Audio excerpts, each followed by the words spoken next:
Everyone, and welcome to another episode of the FPL Newbies. In this video, we are going to be discussing the best Bruno replacements that you can get into your team. Now, as we discussed in the previous video, Ronaldo has arrived, and many people are trying to get him into their team. Now, whether it be through wildcard or it be through taking hits or just regular transfers, people are looking to ship Bruno out of their team as soon as possible. Now, of course, there are also people who would like to hold on to him and see how he combines with Ronaldo and the other players. And it's basically a wait and watch to see if they want to transfer him out in the later game weeks. Now, to make your job a bit easier, we have come with the four best possible replacements that you can have at a mid-price budget to fit him. Because, of course, if you want to upgrade one of your forwards to Ronaldo, you have to downgrade Bruno to a mid-priced midfielder. And after these four midfielders that today we are going to show you, we'll also mention some honorable names that we had previously discussed on our channel, which is why we have excluded them from the list today. So the very first name we have on our list today is Adama Traore.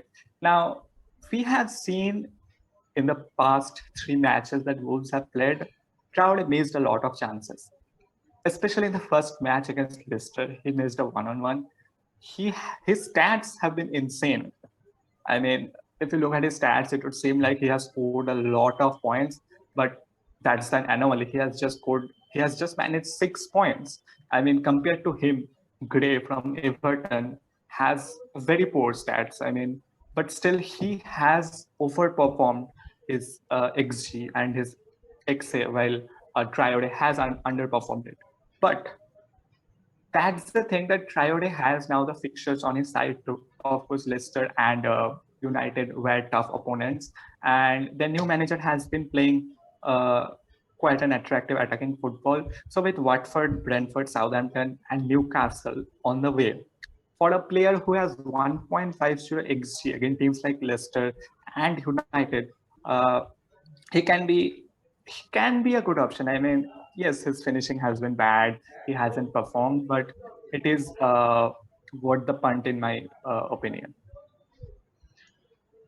Uh, it's kind of like when you're going for cheaper options, you cannot expect consistency. So it's like that's the thing about Trad. Like he's not consistent in terms of finishing, or even sometimes he's not the most decisive inside the box.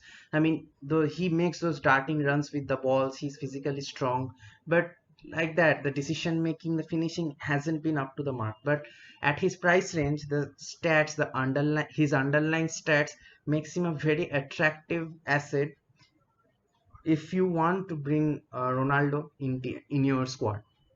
I mean, uh, yeah, at 6.5, it won't matter too much if he assists or scores. I mean, like at a price range of 8 or 9, you would expect consistency in terms of finishing or assisting, or like giving 2 point like 11 pointers and 2 digit hauls consistently. But at 6.5, you won't feel massively disappointed if he like blanks in a most obvious fixture. So if Ronaldo is a priority for a particular FPL manager, I think Traore is a good shout, provided that he has played really well against tough teams like Leicester and United, and now he's facing newly promoted Watford and Brentford in back-to-back fixtures, then Southampton and Newcastle to follow, who are also not the most cohesive in terms of defensive aspects. So I think he is a good asset to bring in, very cheap, and compared to other cheap assets, I think he has the most opportunities in getting those assists and even goals at times. And but like in recent, like I seen today that I think Raul Jimenez has been banned or something from playing due to those international match fixtures, because the club didn't allow him to leave, or like something, some sort of controversial thing happened. So with again main striker missing again, it's like another point to be noted, that how much can he be effective with Raul Jimenez set to miss again, according to speculation. But in terms we cannot always rely on speculation. But if Ronaldo is a priority, he he's definitely one to look out for. Yes, definitely. I mean, that's a good point. Jimenez missing out their star striker may affect his performance, but it can also mean like when Kane was not there, Son was doing good. Yeah. So it could also be like that. So it's risky, but you may as well go for it due to the fixtures. Yes. Moving on to the next one, we have Ferran Torres. Now, Pep had clearly said in the beginning of the season, since after they did not get any new striker in, that he was going to play Ferran Torres in the center forward position. Now, he has kept true to his words. Torres has started in all three of the matches.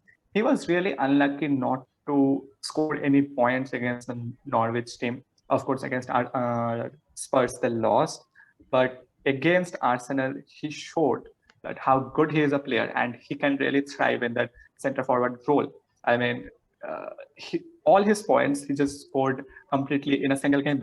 Now, as we know, any attacking option for Man City is a risky option. Like definitely, there is no way we can trust Pep to nail a forward for continuous matches, especially with the Champions League and the Carabao Cup coming in. So yes, it could be a risky asset, but then again, Ferran Torres is really cheap. He's around the 7 million price bracket, and at that price, getting a Man City forward is like getting gold at hand. And again, his numbers have been impressive: 2.09 xg, 9 goal attempts, which shows. I mean, obviously, Man City have been attacking. So although it is yes a bit risky, but similar to Traore, it is worth a shot. Yeah, I mean, he thrives in almost every position. Pep asks him to play like in wing or in center forward, and I think he has played the most number of matches under Pep as like number 9. And yes, he may not be the most physically strong player, but his positioning, his runs, his finishing, also his passing is really good. And again, like, if he's nailed on, then he's like, no doubt he's one of the best picks amongst every cheap asset. But again, that Pep roulette is a risky factor. And yeah, it's true that I think Ferran has started all the first three matches.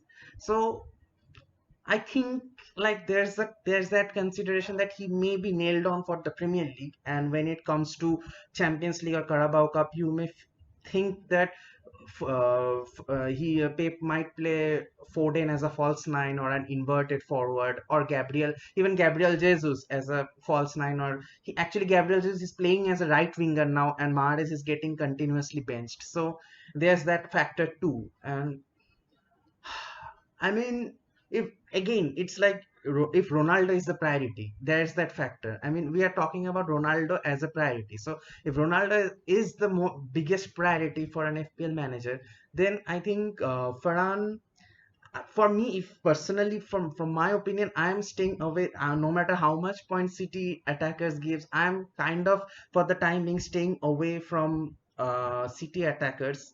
And I will see like another two matches maybe, if like his front three is nailed on, or at least two of his front three is nailed on. And if Fernan keeps on starting, then even if his price rises, he's isn't the most expensive forward out there, and he's a midfielder, and for a midfielder playing as a forward is definitely one of the most attractive assets here. So yeah, I mean, if managers are like, want to take that risk, want to do something like play, like it's a like aggressive move to take Ferran from now, after like he gave one haul, I think, like just like it will be like a knee-jerk reaction, you can say. But um there's a difference between knee jerking and taking at that aggressive approach. And I think if Ronaldo is the factor, then Ferran, I mean, I have a 50-50 opinion about this. I'm not the most convinced in taking City attackers, but with his price range, and since he started all the three matches, I think, yeah, I mean, it can be a good move provided that he starts. all the and his fixtures. Yeah, the fixtures too. I mean, the upcoming fixtures kind of favors because Leicester aren't in the good best of form, and Southampton again not the best defensively. But Chelsea and Liverpool again, two very strong defensive sides until now. And yeah, and City, I mean, though they have like beaten Arsenal comprehensively, I mean, Arsenal aren't defensively strong neither. So yeah, I may stay away from Torres for the time being and play that wait and watch game for now. Makes sense. Makes sense. Yeah. Okay, moving on to our third player, which is kind of controversial. I mean, there were already doubts whether he would play in game week 4 because of Brazil being a red list country and the UK quarantine rules. But now the situation has totally changed. The Brazil authorities are saying FIFA not to let the Brazil players play in the Premier League who had been asked not to go to their respective international duties. Now, Rafinha missing game week 4, I don't think it's a major disappointment to many people because they were facing Liverpool after all.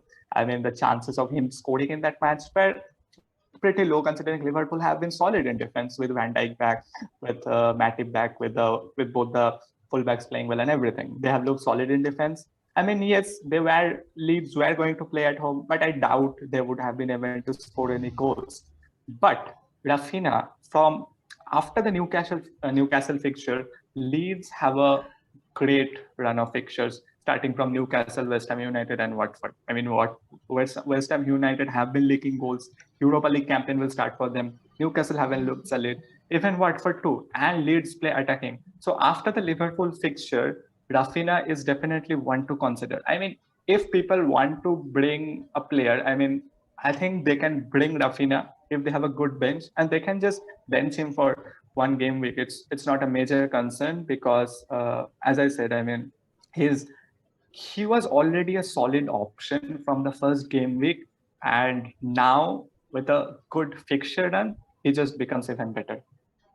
I mean, I have Rafinha from the first game week itself. Yeah, and yeah, how Leeds had played the previous season. I mean, Rafinha at 6.5 is too good to miss out from my perspective.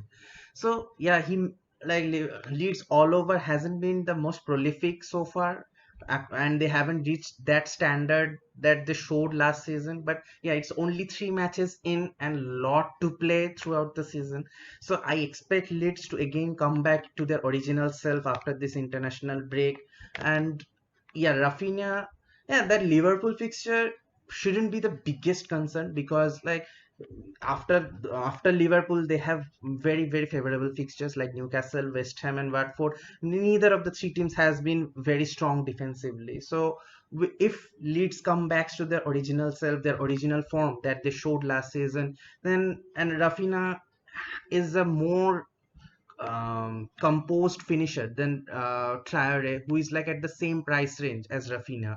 And with if Bamford comes back to form and he has got minutes in the England shirt, so I expect Bamford to again come back to his form. And as I'm saying, the whole attack coming back to form, and with Dan James and the Dan James factor also there. If Dan James plays in Rafinha's position, then we can expect Rafinha to play a more centralized role. And with a more centralized role, maybe he can accumulate more shots on towards goal and more touches inside the penalty box. So yeah, so Rafinha is the standout pick for me. He's nailed on first of all, and his price range suits very much, and even fixtures are on his side. So yeah, Rafinha is a no-brainer for me if people don't have him already and they want to bring Ronaldo. Yeah, that Dan James point was a really good one. Okay, so for the last player, and he's probably my favorite of the lot, and the player I am most likely, I mean, 99% I am going to bring him in is Diego Jota. Now, Firmino already had an injury scare. He was likely to miss game week 4 due to an injury which had been confirmed by multiple sources that were not fake. So I was planning to wait till the press conferences to see what Klopp tells about his injury. But now, like, it doesn't matter the Brazilian authorities has said that the Brazil players would not play. So Firmino misses anyhow. And for me, a nailed Diogo Jota at that price range. I mean, yes, the Champions League is there, but there aren't really any other good players who can replace Firmino at the moment. So Diogo Jota definitely comes in the starting 11 for the Leeds game. So personally, for me, my favorite choice is Jota. As I said in the previous video too, my transfers will probably be Bruno and Ings out and Jota and Ronaldo in. I mean, I was really inclined towards Traore because of that fixture and because like Jota is not completely nailed. When Firmino comes back, Firmino will start in front of Jota. Klopp favors him despite Jota's good performances, and of course he has to rotate with all the Champions League and Carabao Cup games in. But for 2 to 3 weeks, Jota will be nailed, and I don't want to miss that. I don't want to miss a Liverpool attacker at that price range. So yes, I will be banking on him. Yeah, I mean Jota, he's in very good form. He has scored, I think, already 2 goals in the first 2 fixtures, and he also got in the score sheet in the Portugal shirt last night. And yeah, I mean, kind of like his price is 7 point. How much is his price? He has price already. It There's was a price rise, no? 7.5 and now Yeah, yes, it is now yeah, 7.6. yeah, 7.6. So like he's not cheap, he's not the most cheapest.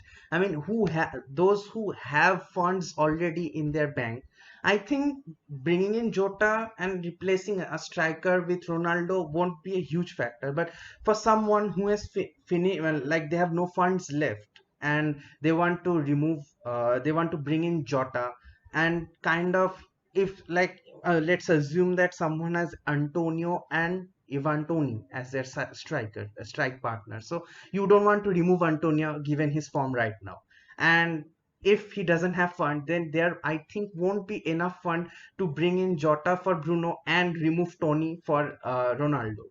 So Jota isn't the most cheapest option, I will say, but yeah, definitely for those who have like 1 or 2 million already in their bank and want to remove a striker for whose price range is around 6.5 to 7, I think Jota is a very, very good option. And as you said, that Firmino factor, I don't think is a huge scare at this moment. He's not in the most sharpest of form. And as you said, like Brazilian FA, FIFA, and all that speculations going on that he won't play for the next fixture. And Firmino's injury also adds to that assurance that Jota will be starting at least the next 3 to 4 matches without any shadow of doubt. And given his form, I think, yeah, like he is a no-brainer pick. But again, for someone who doesn't have much like zero funds left in their bank, they may find a bit tough to accumulate Jota and Ronaldo together if they have another expensive asset in their defense or in midfield. It's just my opinion. No, yes, it's true. I mean, the Tony factor, I hadn't thought about that before, because I normally assume that most people would have Ings and Antonio or Yeah, yeah, DCL yeah, and Antonio or yeah. something like that. So that's a solid point. At 7.6, he might be a bit more for people, those who don't have funds. So that will be it for our best Bruno replacements. Now, before ending the video, I would just like to mention 2 honorable names. First one will be Sarr for Watford.